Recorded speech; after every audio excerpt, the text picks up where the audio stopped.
Hi, Mystery Recapped here. Today I'm going to explain an action comedy movie called Jackpot. Spoilers ahead, watch out, and take care.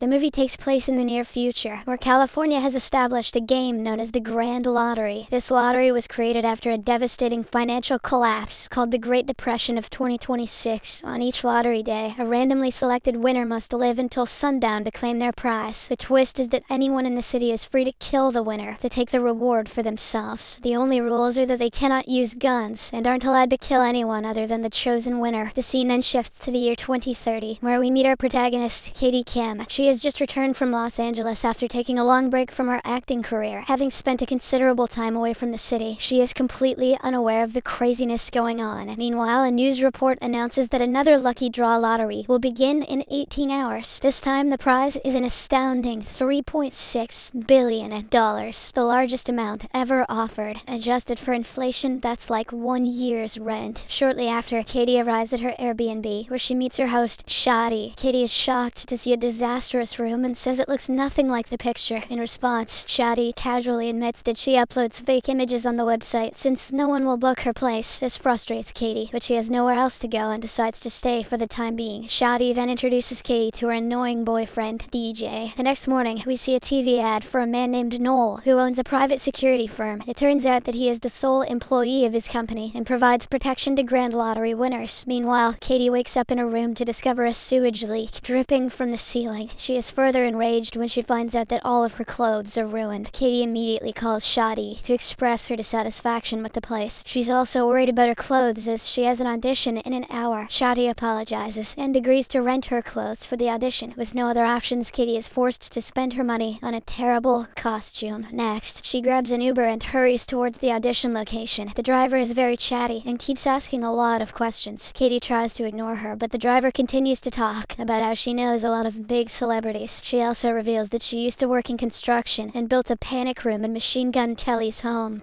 I wonder if he'll be in this later. Upon arriving at the casting location, Katie informs the judge that she used to work as a child actress. When her mother suddenly became ill, she had to take time off to care for her. But now that her mother has passed away, she is ready to return to acting. The judge is bored with her story and asks her to perform. Katie agrees and quickly searches her pocket for the script, but instead she discovers an unclaimed lottery ticket, which was probably left there by Shadi. In her panic, Katie accidentally registers her fingerprint and photograph on the card, making her a participant. Following this, she delivers a lousy performance that fails to impress the judge, and ironically, it's the only convincing performance Awkwafina has ever given. A disappointed Katie then exits the audition room, and at the same time, the lottery results are announced. The winner turns out to be none other than Katie Kim. Seeing this, all the girls in the room begin to attack her, and Katie is shocked by their aggression. She thinks they're enraged because of the casting competition, and frantically tries to escape. The girls begin to call her Jackpot and throw bags, knives, and even shoes at her. Katie somehow avoids their attacks and flees the scene. She soon arrives at a martial arts class and seeks help, but even the students attack her. While running away from them, she stumbles into a yoga class full of women. Katie hopes that they will finally help her, but that is certainly not the case. Amidst the chaos, one of the martial arts guys grabs Katie and nearly chokes her. Just when all hope seems to be lost, Noel bursts through the ceiling and rescues her. Next, he goes into beast mode and fends off anyone who tries to harm Katie. Noel then informs her that he is willing to protect her, but she must pay 10% of her prize for his services. Katie is still confused, but she signs a contract with him. After knocking everyone out, Noel informs her that there's a drone outside that will track her and broadcast her live location every 14 minutes. The two then flee the building, but are immediately attacked by a large crowd. However, Noel manages to evade them and takes Katie to a car for their escape. As they drive away, she asks what's going on, and he finally explains to her the Grand Lottery and its rules. Katie is shocked to learn about such a game and finds it deeply immoral and inhumane. She further reveals that she has been away from the city for a long time and never watched any news. While they continue to be attacked, Katie asks how she can quit the game. Noel is shocked that she is willing to turn down such a significant opportunity, but he explains that the only way to do so is to leave the city. This fills Katie with hope, and she pleads for his help in escaping the city. Although Noel won't benefit from this, he agrees to help her. After enduring several blows and hits, their car finally reaches a dead end, leaving them with no way out. At this moment, they come across some cops, and Katie is relieved to see them. She immediately approaches them for help, only to discover that they also want to kill her. As a result, Noel decides to stay behind to fight the cops and urges Katie to flee. Moments later, she arrives at a wax museum and asks the security guard for a hiding place. It turns out the guard is a kind person who opposes the lottery system. He helps her and lets her inside, giving Katie a moment of relief. Afterwards, she calls Shadi to ask if she can borrow her car. The latter inquires about her whereabouts, but Katie quickly realizes that even her Airbnb host wants to kill her. She proceeds to hang up, but before that, Shadi hears a statue welcoming her into the museum. Soon enough, Shadi and DJ arrive at the museum, knock the guard out, and head inside. They then launch an attack on Katie, but she defends herself with whatever she can find. After a long struggle, she finally escapes from the museum and locks the couple inside. But just as she catches her breath, a woman notices her, and hordes of people rush to kill her. Fortunately, Noel arrives in a police car just in time to rescue her. As the duo drives away, they notice a tour bus pursuing them relentlessly. Noel grows worried and wishes they had a bunker or something to keep her safe. Upon hearing this, Katie recalls the Uber driver from earlier, who bragged about building a panic room for Machine Gun Kelly. Shortly after, the two show up at MGK's house and request access to his panic room. So, I knew it. The singer is weirded out by this sudden request and refuses, but just then, the tour bus full of crazy people arrives. In a desperate move, Katie grabs Noel's dart gun and threatens to shoot Machine Gun Kelly. This leaves him with no choice but to allow them inside. When they get to the panic room, Katie apologizes to MGK and then knocks him out with the dart gun. Meanwhile, the crowd enters the living room, and a man attempts to force his arm through the door, but Katie shoots him with the dart gun and closes the door just in time. The two then breathe a sigh of relief. Finally feeling safe, they notice that the room is fully equipped with CCTV cameras that allow them to monitor what is happening outside. Regardless, Katie remains suspicious of Noel and worries that he might still try to kill her. Noel reassures her that he is not like those who regard her as an ATM machine with a $3.6 billion prize. He explains that his priority is saving people's lives and making money to continue doing so. Outside in the living room, Shadi slaps MGK to wake him up, but he is still unconscious. She then drags him to the swimming pool, where he finally awakens. Shadi demands the panic room's passcode, and MGK reluctantly says that it is 6969. Holy shit, that's hilarious. On the other hand, Katie and Noel learn about this on the CCTV camera and are terrified. Noel then calls an old friend named Lewis and asks for help. He requests something called a phone strike and rushes to put Katie's phone into a safe. A few moments later, Shadi enters the passcode and the panic room door opens, but just then everyone freezes as their phones ring with an emergency notification. Before they can figure out what's going on, all of their phones start to explode. This leads to a huge commotion, with many people getting hurt and suffering severe burns. Katie and Noel seize the opportunity to escape and hurriedly make their way outside. There, a team of rescue personnel meets them and drives them away from the chaos. Shortly after, they are led to a facility where Noel's friend Lewis greets them. He turns out to be the owner of the country's largest security firm and says he will protect Katie in exchange for 30% of her winnings. Katie agrees, but asks that they pay Noel 30% of that 30% because he has saved her life several times today. Lewis reluctantly agrees, and she finally signs the contract. After this, Lewis displays some grenades in his pocket, which he can use to deter the crowd if they pursue her. He also shows a wall of previous winners, all of whom are anonymous. How? In the next scene, Katie and Noel are taken to a room to be treated for their injuries. The macho man takes this time to open up about his traumatic past. He reveals that he and Lewis used to work for a private firm where they were tasked with assassinating mercenaries. However, one day, he discovered that his superiors were actually ordering them to kill innocent civilians. Riddled with guilt, Noel decided to abandon a big mission, but this led to the deaths of all of his associates, leaving him and Lewis as the only survivors. Noel reveals that he now sends the majority of his earnings to the victims' families as restitution. Upon hearing this, Katie feels bad and decides to share her own past. She reveals that as a child, she appeared in many commercials, but her father used to take control of her finances. When she turned 18, she decided she wanted to be in charge of her work. Her father agreed to it, but the next day, he abandoned the family and took all of her money. This left her with no choice but to give up on acting, as she had to care for her sick mother. Katie reveals that this is why she finds it difficult to trust people. Soon after, an employee arrives and places an aesthetic face mask on Katie that makes her look like an old man. She asks Noel how much he trusts Lewis, as she feels something is off about him. This sends him into a deep thought, and he recalls that all of the previous winners were anonymous. He also realizes that Lewis's facility appears to be very high-end, which was not the case a few years ago. This leads Noel to suspect that Lewis might be killing his clients and taking their money for himself. But before the two can take action, they are led to a garage, where Lewis announces that Katie will be taken to a safe location. She insists that she won't leave without Noel, but Lewis assures her that he will be in a different car. This leads to an argument between them, and Katie eventually kicks Lewis in the crotch. Meanwhile, Noel opens the garage door, allowing a small crowd to rush inside, but they don't recognize Katie, and Noel quickly whisks her away from there. He then stays behind to fight off Lewis's guards, while Katie flees in a car. She intends to escape this wretched city so she can quit the game for good. The drone also loses sight of her, and people begin to speculate that if she stays hidden until sundown, she could be declared the winner. However, just as Katie is about to leave the city, she receives a video call from Lewis, who is holding Noel at gunpoint. He threatens to kill the man unless she turns around and comes to him. Noel urges her to leave, but Katie cannot bring herself to abandon him. Meanwhile, Lewis takes Noel to the Hollywood Theater and reveals that in their past, he was always aware that they were killing innocent people. However, he didn't mind because it was the easiest money he would ever make. Lewis then blames Noel for ruining everything and also reveals that he was the one who killed all of their associates. This revelation leaves Noel stunned, as he has been carrying the weight of this guilt for years. After a while, Katie suddenly appears with a bolt gun and finds Noel tied up on the stage. She threatens to shoot herself, but Lewis is certain that she won't do it. He challenges her to go ahead if she has the guts. However, when Katie explains that she is not afraid of death anymore and prepares to unalive herself, Lewis intervenes at the last second and agrees to cooperate. After this, he asks Katie for the bolt gun, which she pretends to hand over, but then she suddenly kicks him and throws him off the stage. Soon after, the crowd tracks down her location and arrives to kill her, but there are also a bunch of people who support Katie and want her to win. Noel begins fighting them while still handcuffed to the chair. However, the chair quickly breaks, and he defends Katie from anyone who tries to hurt her. As more and more people start coming, Katie climbs a scaffolding for safety. Unfortunately, Lewis also climbs after her, and the two engage in an intense fight. With only 60 seconds left, he throws Katie off the scaffolding, but she manages to grab onto a metal beam. She then unexpectedly reveals that she has pulled the safety pin from one of the grenades in his pocket. Before Lewis can even react, the grenade explodes, killing him instantly. Katie also loses her grip and falls, but a group of supporters catches her with a large sheet just as the clock strikes 0. At this moment, lottery officials arrive with a check and congratulate Katie on winning the prize. She thanks Noel for everything and promises to give him 50% of her winnings. He jokingly says that he was going to double-cross her but didn't get the chance. However, Katie refuses to believe this and insists that he is a good man who saved her life. In the final scene, 6 months have passed, and we see that Katie has established charitable organizations, including a self-defense school and a center for kids with troubled childhoods. She and Noel have also started a new private security firm that will protect lottery winners for free. At the same time, the duo spends some of their earnings on luxuries, such as super yachts and fashion